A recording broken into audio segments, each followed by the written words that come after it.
chord with the Indian youth and Indian people. That's because of three basic reasons. One, he's not affiliated to any political party. Indians hate politicians, and I think politicians should wake up to that fact now, finally. Two, he has not just sat down and said corruption is bad, we should root out corruption. He's actually given possibly a workable action point, saying, here's a way where we can possibly help fight corruption, which is the Jan Lokpal bill.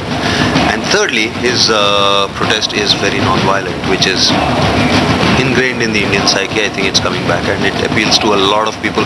If somebody was to go around breaking things, hurting people, Indians don't want to be a part of that. But a non-violent protest, awesome. I think every Indian is with Anna Hazare, except the politicians, for obvious reasons.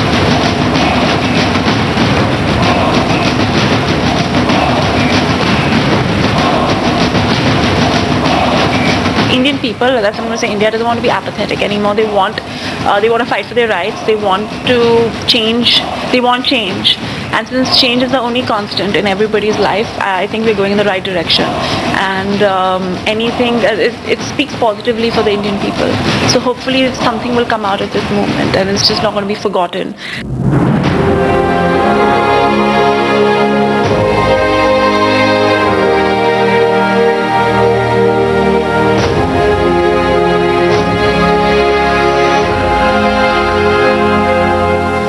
Him on the fact that here's this man who doesn't want power, he doesn't want to rule you, he doesn't want to do anything of the sort.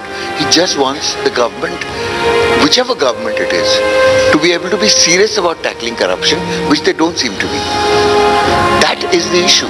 Everybody's come out in the streets because they're fed up. They're saying, here is a man who will come out in the streets for, because we know that he wants what we want, which is a government that has the will and the power and the belief to exercise that we are going to take our first steps against corruption. Now, nobody is saying that there is a magic wand. Nobody is saying it's going to disappear just like that. Nobody believes that either. But what they want to see is some movement, some determination that this is going to ruin the country, this is ruining the country, and we must do something about it. That is the appeal of Anna Hazare.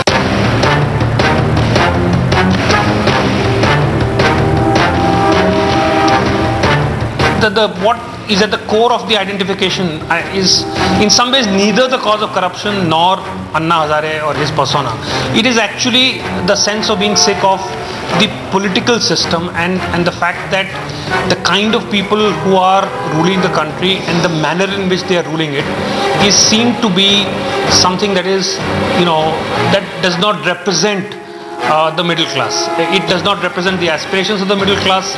It does not speak to the growing sense of power and assertiveness that the middle class feels.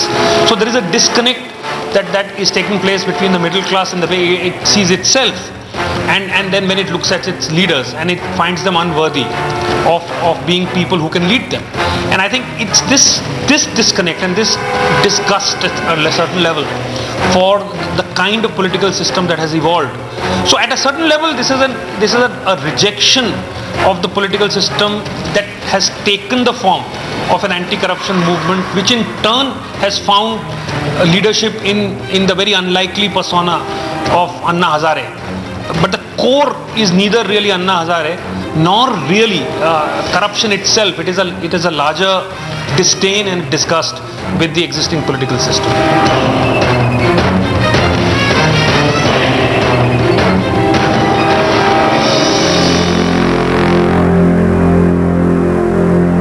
I think the government would be stupid to not read the writing on the wall. How far will this go? It may take time, but eventually the Jan Lokpal bill will be tabled into parliament. The ministers, MPs and all will reject it because, who are we kidding? They are the targets, right? This agitation will come back, and eventually this bill will have to be passed because the will of the people cannot be ignored.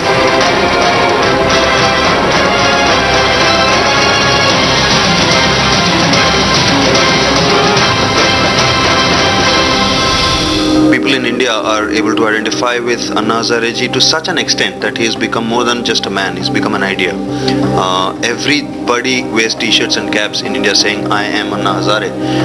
That's because he has been able to, people can identify with him as a common man, not a politician, as a righteous activist who is not doing this for suddenly at age 74 wants power and money, but is actually taking on the biggies of politics and the corrupt, powerful people.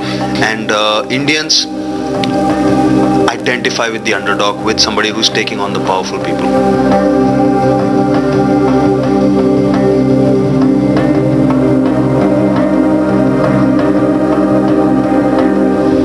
They relate with Anna because Anna has become symbol of that cause in a very simple and simplistic manner, and it's something which is very concrete, something which is identifiable. He sits on fast, he is willing to sacrifice, and he is willing to fight for something which is genuine. Corruption is not something that one can ignore, but it's also being presented in a very simplistic manner, as if solution is possible tomorrow.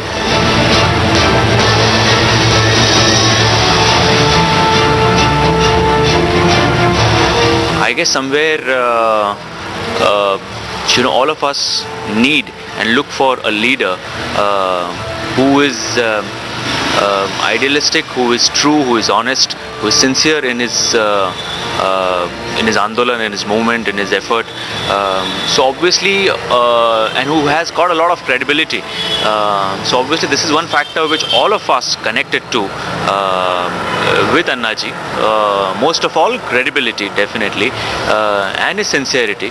And he's been doing it for a lot of years. It's just that we took some time to wake up to this cause, but I guess finally we have, and thank God we have.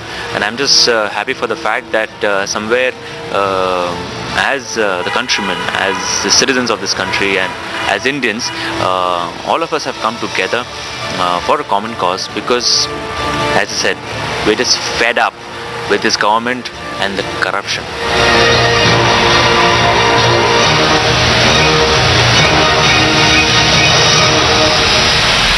Most of us have to face corruption in very small ways, from municipal people, from telephone chaps, from the wiring people, from bus conductors, from train bookings.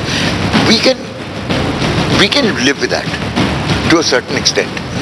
It's irritating, it's very frustrating, but we can live with it, because that at the end of it, the money is being circulated within this country. But when politicians scam thousands of crores, where is that money gone? It's not in this country. It is lying somewhere in a Swiss bank. It is not benefiting this country in any way whatsoever. It has been taken out of circulation and it has been put into a Swiss bank where it only benefits the Swiss economy. So that is, I think, unforgivable and completely criminal, because then they're not taking 10 rupees, 100 rupees, 50 rupees as bribes to let you off because you're jumping a traffic light. They are scamming the country of thousands of crores which actually are meant for development at the end of it. And when development stops and people start worrying about drinking water, about roads, about electricity, about basic medical benefits, that is a huge thing. And that is what people are really frustrated about, because there's nothing they can do about it except bring in the local.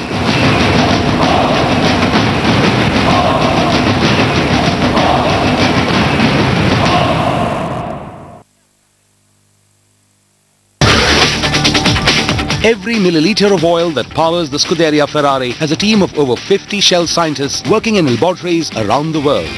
This fast fact was brought to you by Shell Helix Motor Oils.